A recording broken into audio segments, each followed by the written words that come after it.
Ok, chicos, vamos a empezar con la unidad 2 sobre qué es la lógica.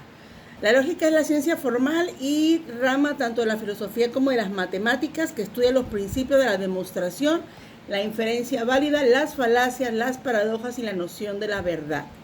Deriva del griego antiguo que significa dotada de razón intelectual, dialéctica, argumentativa, y que viene también de logos, que significa palabra, pensamiento, idea, argumento, razón o principio. En el lenguaje cotidiano expresamos como lógica o pensamiento lógico, aportan también un sentido alrededor del pensamiento lateral, comparado, haciendo los contenidos de la afirmación coherente con un contexto. En pocas palabras y en español, la lógica es lo que le da sentido a nuestro lenguaje cotidiano. Los orígenes de la lógica se remontan a la edad antigua, desde China, la India y la Grecia. No me voy a detener mucho en la parte de la historia de la lógica porque esto es un tema más que nada como introductorio para nuestra materia. La lógica tiene diferentes tipos. Tenemos la lógica proposicional, matemática o simbólica, que estudia las variables proposicionales, las conectivas lógicas.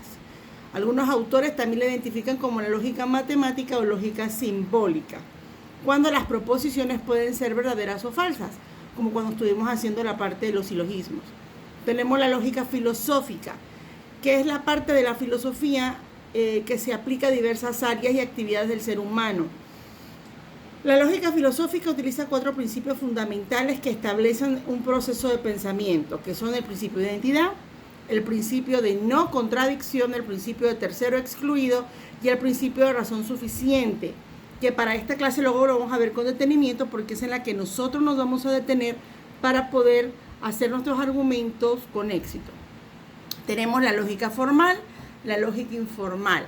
La lógica formal es aquella cuyo objeto de estudio son las inferencias de forma técnica, como la utilización de sistemas deductivos, lenguajes, semánticas formales.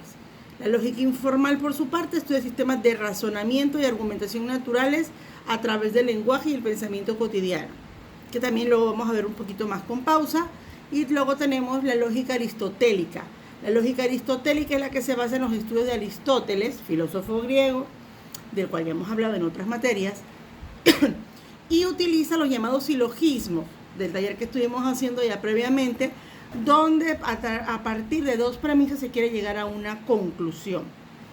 Tenemos un ejemplo clásico de la lógica aristotélica que dice todos los hombres son mortales, todos los griegos son mortales, por lo tanto todos los griegos son mortales. No tiene mayor complicación. Tenemos una premisa universal, todos los hombres son mortales. Tenemos una premisa particular, todos los griegos son hombres. ¿Cuál vendría siendo la conclusión? Todos los griegos son mortales. En matemáticas ustedes debieron haber visto lo que era la regla de 3, que te hablaba de que el producto de los medios es igual al producto de los extremos. Algo así viene siendo la parte de esta lógica aristotélica.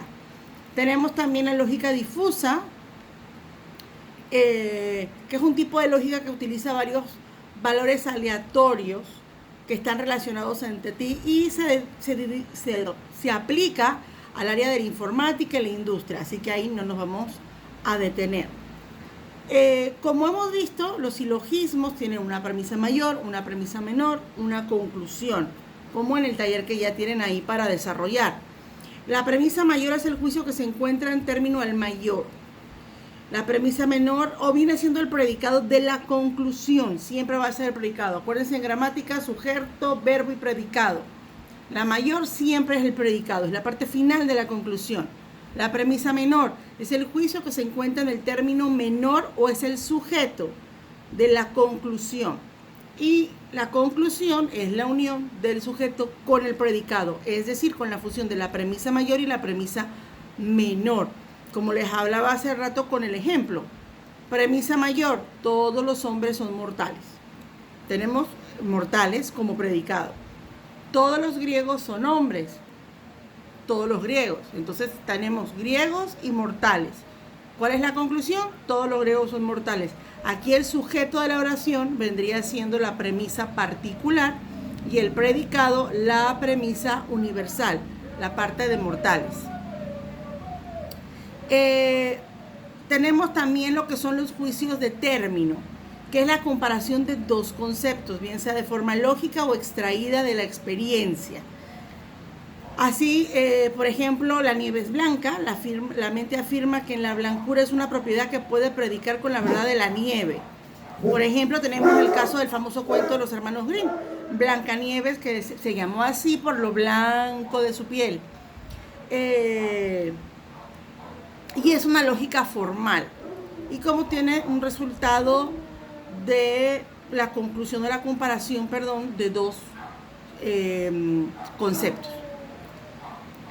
Tenemos también lo que son los juicios y las proposiciones. En el silogismo aristotélico se habla de juicio, lo que nosotros hoy hablaríamos como proposición. La diferencia entre un juicio y una proposición es que la proposición afirma un hecho como un todo, que es o no es, como un contenido lógico del conocimiento. En cambio, el juicio atribuye a un predicado un sujeto lógico del conocimiento, otorgando términos de función lingüística. Esto influye directamente en el concepto mismo del contenido del juicio. Por ejemplo, antes de que se me enreden, todos los hombres son libres. Nicolás es un hombre, Nicolás es libre. Aquí tenemos un silogismo que también está dando un juicio, porque está argumentando que Nicolás, por ser un hombre, es un hombre libre. Ahí van a ver un poquito más de ejemplos y aquí es donde decido que se detengan, háganme el taller. Para cualquier duda, ya en la clase lo vamos a desarrollar, así como la parte de principios lógicos que lo vamos a ver con más detenimiento en la clase del día miércoles. Saludos.